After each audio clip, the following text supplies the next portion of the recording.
João 8, vamos ler do verso 1 ao verso 11. Diz assim: Entretanto, Jesus seguiu para o Monte das Oliveiras. Ao amanhecer, ele voltou ao templo, e todo o povo achegava-se ao seu redor. Então ele se assentou e lhes ensinava. Os escribas e fariseus trouxeram até ele uma mulher surpreendida em adultério. Forçaram-na a ficar em pé no meio de todos. E disseram a ele: Mestre, esta mulher foi apanhada em flagrante ato de adultério. Assim sendo, Moisés na lei, nos mandou que tais mulheres sejam apedrejadas. Todavia tu, que dizes a este respeito?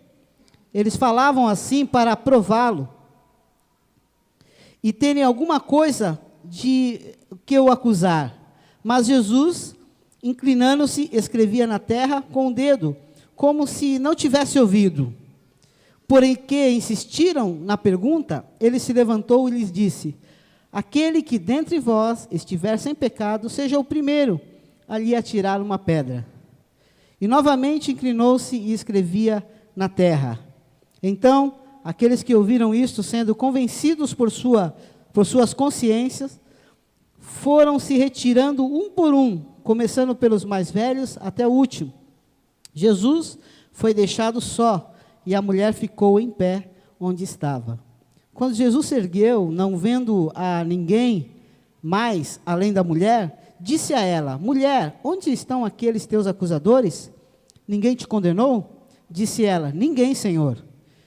E assim lhe disse Jesus: Nem eu te condeno. Podes ir e não peques mais. Vamos orar mais uma vez? Pai, em nome de Jesus, te agradecemos por essa palavra, Senhor. Te agradecemos, Senhor, porque Tu és poderoso e a Tua palavra também é poderosa, Senhor. Na verdade, Senhor, a Tua palavra diz que ela mesmo é viva e eficaz. E nós cremos no poder que ela tem. E por isso pedimos, ó Deus, em nome de Jesus, que Tu possa nos falar através dela nessa hora. Por isso, ó Deus, em nome de Jesus, eu peço que Tu trabalhe nas minhas limitações, nas minhas dificuldades. E eu peço que o Teu Espírito possa mover-se nesse lugar e Tu possa cumprir os Teus propósitos, Senhor. Mais do que eu, Senhor, eu sei que o desejo do Teu coração é que cada um aqui ouça ela e seja trabalhado, impactado, ajustado por ela. E por isso, Senhor, eu oro nessa hora. Em nome de Jesus, o nosso Senhor. Amém. Nós, quando começamos a ler as Escrituras, nós percebemos que Jesus tinha uma gama de opositores ferozes. Alguns grupos se opunham a Jesus de uma maneira muito forte. Era algo, quando nós começamos a ler, algo que até nos irrita. Não sei se você já teve essa sensação. Você começa a ler e fala assim: puxa, esses caras, quem eles pensam que são? Tentando pegar Jesus aqui e ali. E do capítulo 6, 7, essa perseguição ela se torna um pouco mais ferrenha. É uma perseguição que começa a ficar um pouco mais forte. E eles começam a ficar, então, desesperados, principalmente os religiosos. Começam a ficar desesperados porque eles não conseguem pegar Jesus em nada, eles não conseguem fazer com que Jesus pare de falar, e cada vez mais a multidão segue Jesus, cada vez mais ele continua falando acerca do reino, e eles ficam desesperados. E essa mensagem aqui, essa parte da palavra de Deus, é uma situação de desespero. A gente pode qualificar dessa forma: eles estão desesperados, eles não sabem mais o que fazer, vamos tentar uma cartada difícil para ele. Bom, mas em toda a história da humanidade, não surgiu o homem como Jesus, o Filho de Deus. Em toda a história não apareceu um homem como ele. Seu nascimento sobrenatural, sua vida, sua mensagem, os seus ensinamentos, seus milagres poderosos, sobrenaturais, sua morte, sua ressurreição, foram fatos que impactaram o mundo em todas as épocas e em todas as gerações. Embora o cristianismo, a vida que o Senhor Jesus trouxe, ela vai ser sempre contra a cultura, vigente em qualquer época, em qualquer momento. Então, quem vai, entrega a sua vida a Jesus e começa a viver como Ele deseja que vivamos, nós começamos, parece, a nadar e a remar contra a maré. E esta é a sensação que nós temos, às vezes, nesse mundo, né? Parece que nós estamos dando braçadas e mais braçadas, e há uma corrente vindo contra nós. Vocês têm essa sensação, às vezes? Não tem?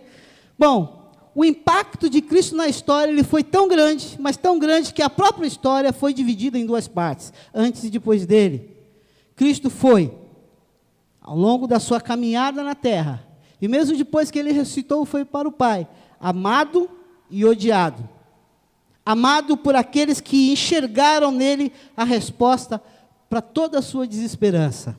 Enxergavam que não tinha esperança alguma, e Jesus se apresenta como a resposta. Então eles amam Jesus. Amado por aqueles que viram Jesus como aquele que é a luz na escuridão. Amados por aqueles que viveram uma primavera, que viveram um inverno rigoroso, e de repente Jesus é a primavera que aparece diante deles. Um inverno difícil, doloroso, cheio de frio, para aqueles que não gostam de frio, né? E aí surge a primavera, e Jesus é essa primavera. E aqui uma comparação apenas. Enfim, a salvação de todas as prisões, as pessoas encontraram em Jesus.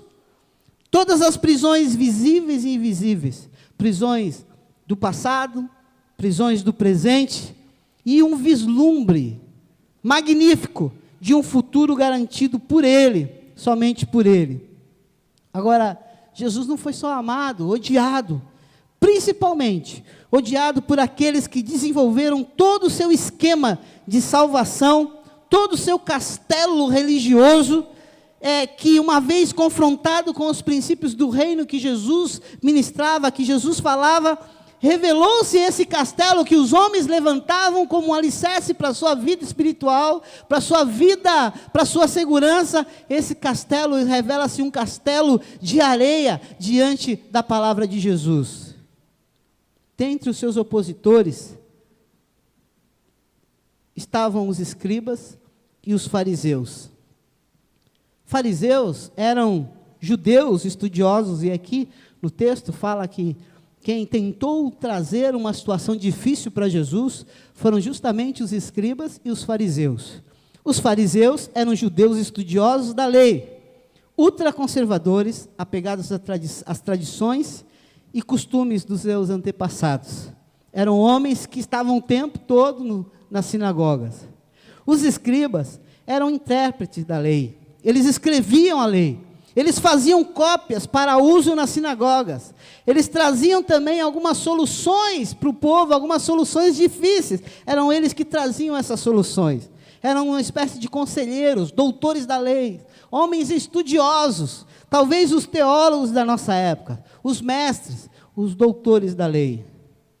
Sobre esses dois grupos, Jesus disse: ai de vós, doutores da lei, que eram os escribas, e fariseus, hipócritas, porque sois parecidos aos túmulos caiados, com bela aparência por fora, mas por dentro estão cheios de ossos, de mortos e de toda espécie de imundície.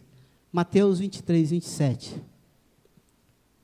Jesus pegava firme com os escribas e os fariseus. Jesus confrontava-os com a sua religiosidade, com os seus rituais externos, e o interior corrompido, onde não havia lugar para Deus, embora eles estudassem a palavra de Deus, e é algo meio contraditório, porque eles estudavam, mas naquela sua teologia, naquela sua espiritualidade, não havia lugar para Deus, apenas para eles mesmos, para a sua tradição, para o seu castelo religioso, que quando confrontado por Cristo era nada, e por isso eles odiavam Jesus. Eles queriam ver Jesus morto, eles queriam ver Jesus silenciado. Não havia lugar para eles, para Deus na vida daqueles homens. Não há lugar para Deus na vida de religiosos que não querem viver aquilo que o Senhor Jesus nos ensina. A vida com Deus vai além de qualquer ritual, vai além de qualquer programa, por mais contextualizado que seja o programa, por mais inovador que seja o programa. A vida com Deus vai além disso, vai além de nossa falação, vai além de todo o gestual, toda a coreografia que envolve os nossos cultos, que envolve as nossas programações. Jesus, ele era uma ameaça ao padrão de vida espiritual que os homens daquela época e de todas as épocas tentam padronizar. Então, o que é que eles queriam? Eles queriam silenciar Jesus. Eles estavam dispostos a tudo para isso. Agora, a pergunta que não quer calar é como calar Jesus? Como impedir Jesus de ir adiante? Quando Jesus falava, ele falava com autoridade. Havia uma ousadia na sua mensagem, a sua mensagem do reino. E ele não apenas falava, ele comprovava com sinais e milagres incontestáveis quem ele de fato dizia ser: o Messias, o Filho do Deus vivo. Ele curava os leprosos, os aleijados, os cegos passavam a ver, os surdos passavam a ouvir. Com uma palavra, ele fazia os demônios baterem em retirada. Em Mateus capítulo 9, trazem a ele um paralítico. E ele olha para aquele paralítico e, a princípio, não cura, apenas diz: tem de bom ânimo, eu estou vendo a sua fé. Mateus capítulo 9, os seus pecados estão perdoados. Os escribas ficaram horrorizados, espumando: quem é esse? Perdoando o pecado. Só que eles não falavam direto para Jesus, e Jesus percebia todo aquele burburinho. E Jesus olha para eles e fala assim: que maldade eu estou vendo no coração de vocês. O que é mais fácil dizer? Os seus pecados estão perdoados? Ou levanta, toma a tua cama e anda? Para que vocês saibam, obrigado, para que vocês saibam que eu sou filho de Deus e porque eu fui enviado. Homem, levanta, toma a tua cama e anda. O homem se levantou e foi embora para casa. Autoridade, poder. Este é Jesus. Como calar um homem desse? Como impedi-lo de ir adiante? Jesus não podia ser parado. Jesus não podia ser silenciado. E quando ele foi preso, ele estava cumprindo a agenda não do homem, não dos escribas, não dos fariseus. Ele estava cumprindo a agenda do Pai. Os homens que lutavam contra ele, talvez na sua prisão festejassem. Talvez tenham falado um para o outro: conseguimos calar esse homem. O povo bradou: crucifica-o, crucifica-o. E era tudo isso que eles queriam, que o povo que o seguia, de repente, gritassem: crucifica esse homem. Seus discípulos e seus seguidores dispersaram. E agora Jesus é que dá um novo brado: está consumado. Lá na cruz ele brada isso. Mas Jesus, ele estava ali de maneira voluntária, dando a sua vida. Jesus brada na cruz: está consumado, porque o que estava consumado era o plano, não dos homens, mas o plano do Pai. Estava indo ali por obediência. Então, com a morte de Jesus, eles festejavam, os escribas festejavam, provavelmente, os fariseus festejavam, o diabo festejava, o inferno festejava, e houve silêncio por 2 dias. Mas, ao 3º dia, aleluia, o Pai o ressuscitou. Sabe por quê? Porque assim como eles não podiam silenciar Jesus, a morte também não podia segurá-lo. A morte não podia segurar no túmulo o Filho de Deus. Então o Pai ressuscitou o Filho de Deus dos mortos, para mostrar para todo fariseu, todo escriba, que Ele é o Senhor.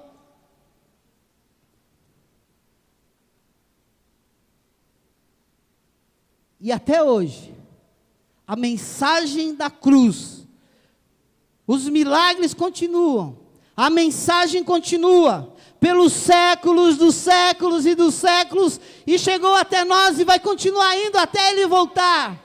Por isso nós cremos na palavra de Deus que diz que as portas do inferno não prevalecem contra a igreja do Senhor Jesus. Porque nós não estamos pregando a nossa mensagem, não é filosofia, não é apenas teologia vazia, não é apenas conhecimento, não é apenas antropologia, não é algo humano, é o poder de Deus. Não é algo natural, é sobrenatural. É a vida de Deus sendo ministrada, mudando corações de homens e mulheres ao longo da história. E estes homens queriam pegar Jesus numa situação complexa. O que estava em jogo aqui era a vida de uma mulher. Dependendo do que acontecesse ali, a sentença seria a morte.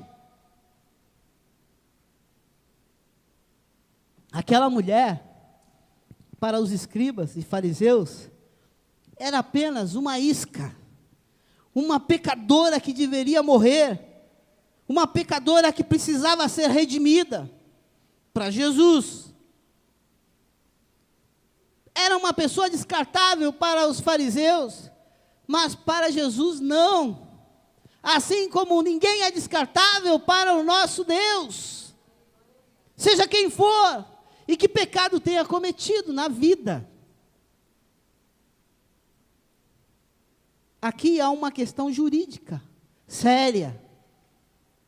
Se Jesus condenasse, ordenasse o apedrejamento, ele estaria contrariando a lei romana. E os fariseus e escribas sabiam disso. A pena capital só era permitido a Roma. Os judeus não poderiam fazer isso. Apenas Roma poderia decretar a pena de morte. Por isso Jesus foi levado aos romanos, para ser julgado pelos romanos. Se Jesus a condenasse, ele estaria contrariando essa lei. E ao mesmo tempo, a multidão que o via como compassivo e cheio de compaixão, várias vezes você vê na Bíblia, e Jesus cheio de compaixão, ele fazia o milagre na vida das pessoas. Essa multidão que o via como alguém compassivo, cheio de misericórdia, começaria a vê-lo de uma forma diferente. E se ele dissesse, não apedrejem, deixem essa mulher ir, as autoridades, os escribas, os religiosos ali, os fariseus, iriam condená-lo, como alguém que não apoiava a lei de Moisés. Embora, é interessante nós observarmos que esses religiosos, eles não estavam cumprindo a lei como deveria ser. Em Deuteronômio, capítulo 22 diz, se um homem for pego em flagrante deitado com a mulher de outro, os dois deverão pagar por este delito com a pena de morte. O homem e a mulher com quem se deitou. Alguma coisa está faltando aí? Nessa história, alguém está faltando aí? Cadê o homem? Essa mulher adulterou sozinha? Jesus tem um olhar diferente para as mulheres. Estudando a Bíblia, lendo a Bíblia, nós temos que aprender com Jesus a tratar as mulheres. Mas esse não é o assunto aqui, senão elas vão ficar animadas.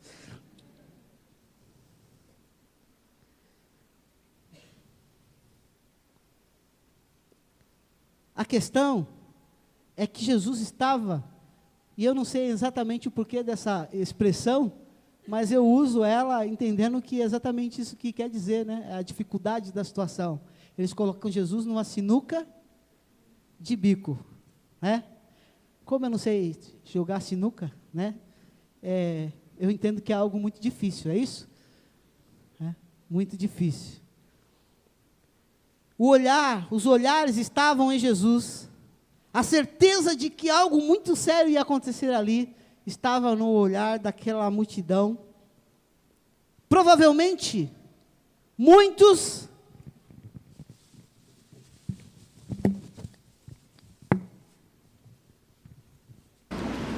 já estavam com pedras nas mãos, prontos para acertar mulher. Calma, não pode ficar tranquilo. Muitos já estavam munidos com as suas ferramentas, não vestidos, mas como se tivessem toga e martelo. Os juízes estavam ali e bastava Jesus falar: manda ver. E eles com certeza iriam mandar ver pedra naquela mulher. Como é que estão as suas mãos hoje? Como é que andam as suas mãos hoje? Você que caminha com Jesus. A verdade é que aquela mulher, ela estava numa situação onde parecia que não havia solução para ela. E a pergunta dos religiosos era pertinente. E a resposta primeira que Jesus deu foi o silêncio. Ele não falou nada, como se não tivesse ouvido. Talvez, eu não sei, especulação minha, para que eles refletissem acerca daquilo que eles estavam fazendo, daquilo que eles queriam fazer, daquilo em que onde eles estavam se metendo e com quem eles estavam se metendo. Mas quando o homem está cego de ódio, está cego, voltado para ele mesmo, cheio de orgulho, cheio de altivez, cheio de religiosidade vazia, ele parece que não reflete muito, ele não tem muitas reflexões sadias no seu coração e na sua mente. Depois do silêncio, que foi a primeira resposta que Jesus deu, vem então uma declaração de Jesus, que cai como uma bomba naquela situação. O tribunal foi montado, Jesus dispara uma frase que cai como uma bomba naquele tribunal, todos preparados com pedras nas mãos, provavelmente o texto não diz, mas todos já mirando uma pedrinha aqui e ali, para acertar naquela mulher, e Jesus diz: aquele que dentre vós não estiver sem pecado, seja o primeiro a lhe atirar uma pedra. Aquela mulher, ela estava em profunda angústia, envergonhada. Aquela mulher, ela foi levada, arrastada para aquele local. Aquela mulher estava sem esperança alguma. Naquele momento, talvez o que ela desejasse era morrer. Você já passou uma vergonha de você quis se enfiar embaixo de alguma coisa? Mas, meu Deus, o que é isso? Já passou? Está todo mundo me vendo e passar por esse limbo aqui? Situações complexas, né? Essa mulher passou uma situação vergonhosa, vexatória. E talvez o que ela desejasse naquele momento era a morte. Pode mandar as pedras. Acaba logo com isso. Acaba logo com esse sofrimento. Mas Jesus diz: aquele que dentre vós estiver sem pecado, seja o primeiro a lhe atirar uma pedra. A palavra de Jesus escancara o coração daqueles que desejavam vê-la morta. De repente, ela não estava mais só como a maior das pecadoras. De repente, ela tinha com ela todos os seus algozes, todos aqueles que queriam vê-la morta. De repente, ela não era apenas a única pecadora naquele lugar, a única que precisava se arrepender e entregar o controle da vida dela a alguém que pudesse fazer alguma coisa por ela. Jesus, ele redireciona o olhar de todos ali. Todos olhavam para a mulher e olhavam para Jesus. O que é que vai acontecer? De repente, Jesus dispara uma frase e os olhares voltam cada um para si mesmo. E o desenrolar da cena mostra que a ficha caiu, as máscaras caíram e as pedras caíram. Enquanto nosso olhar está fixo no outro, a nossa situação é muito cômoda. Mas quando olhamos para dentro de nós, as coisas ficam complicadas. Um grande conflito se instala em nós. Este é o conflito que vem gerar mudanças nas nossas vidas, para quem sabe transformar corações rochosos, em corações diferentes. O tipo de coração que o Senhor disse que faria em nós, e que a religiosidade não pode fazer até que nos rendamos de verdade a Jesus.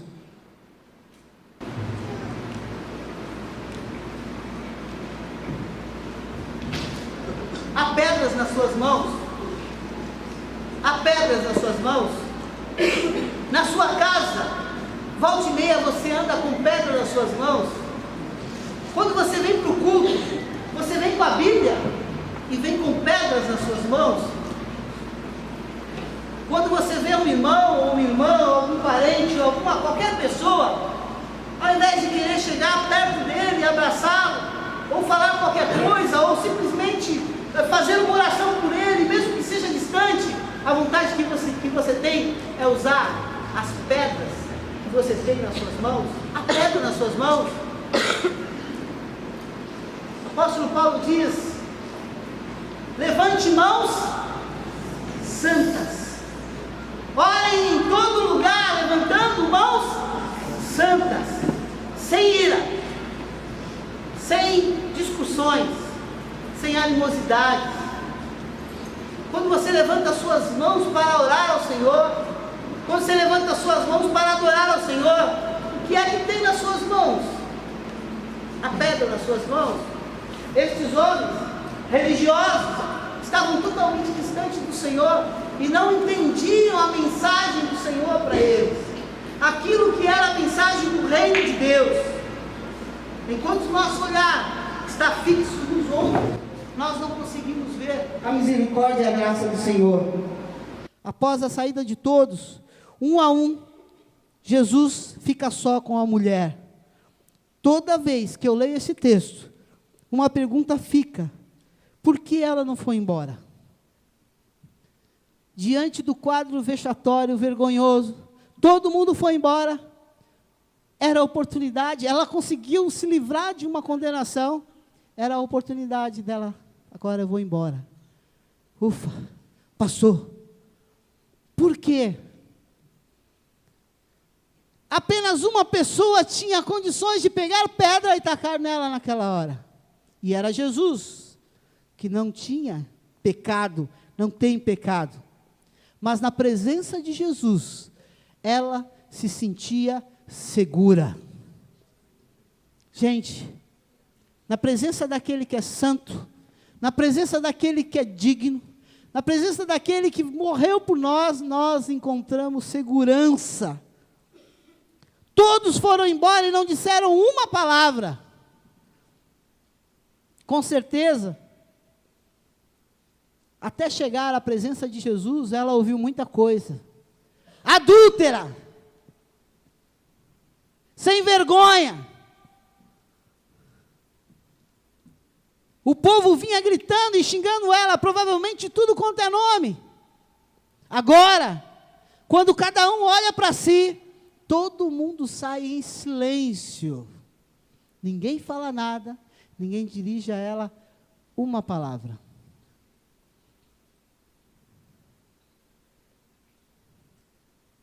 Mas ela estava na presença de Jesus. E na presença de Jesus ela ouviu algumas coisas que provavelmente mudaram a sua vida.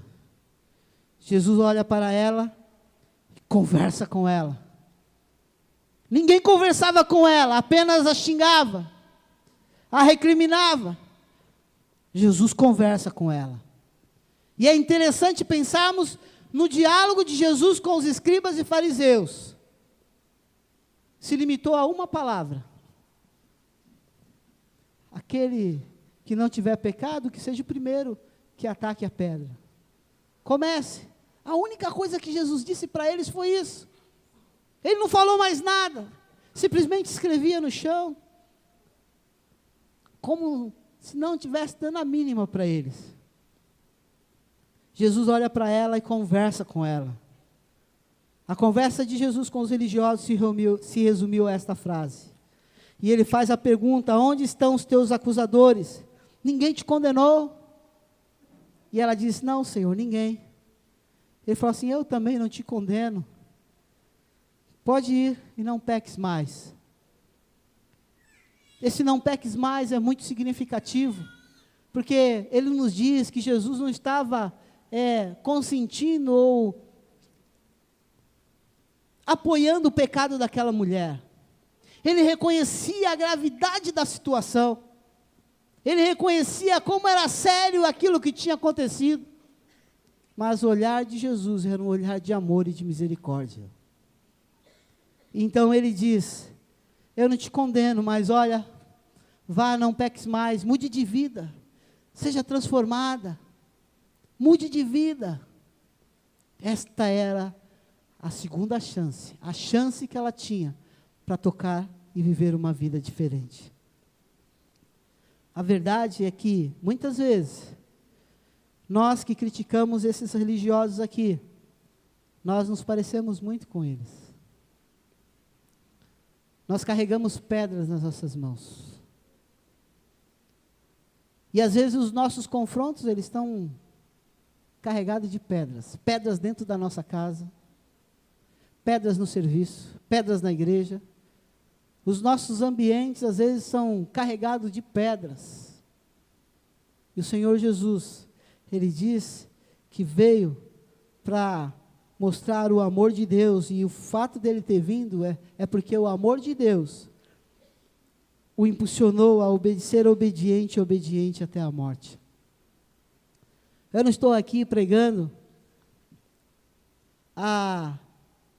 uma mensagem de frouxidão em relação ao pecado. Eu não estou querendo dizer aqui que a gente tem que ser conivente com o pecado. O que eu estou querendo dizer aqui é que nós temos que ter o coração certo. O que eu estou querendo dizer aqui é que nós devemos nos livrar, muitas vezes, da arrogância dos nossos corações, para aprender a lidar com as pessoas da forma certa. E isso é um desafio para mim, e eu reconheço isso, e é um desafio para você também. Ali, Jesus e a mulher pecadora, Jesus nos ensina a trabalhar e olhar com compaixão e com misericórdia. Quando você entrou por essas portas hoje, você tinha pedras nas suas mãos? Quando você vem adorar ao Senhor, você vem com pedras nas suas mãos? Algumas pedras invisíveis machucam muito mais do que pedras físicas. E no mundo espiritual isso faz um estrago terrível. E nós precisamos aprender a nos colocar diante do Senhor e pedir: Senhor, tem misericórdia de nós.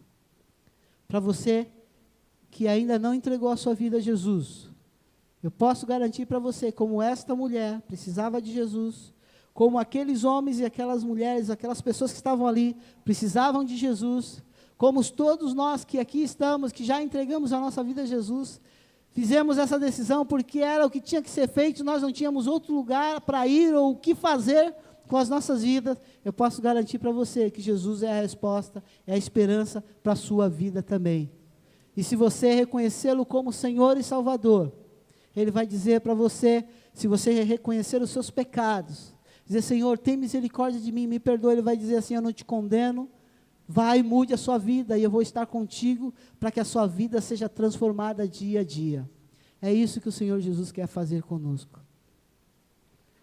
A grande verdade é que nós precisamos aprender a nos render ao Senhor Jesus, todos os dias, em situações das nossas vidas, onde Ele quer nos ajustar, para que não sejamos como os escribas e fariseus, cheios de aparência e sem um coração transformado pelo poder dele.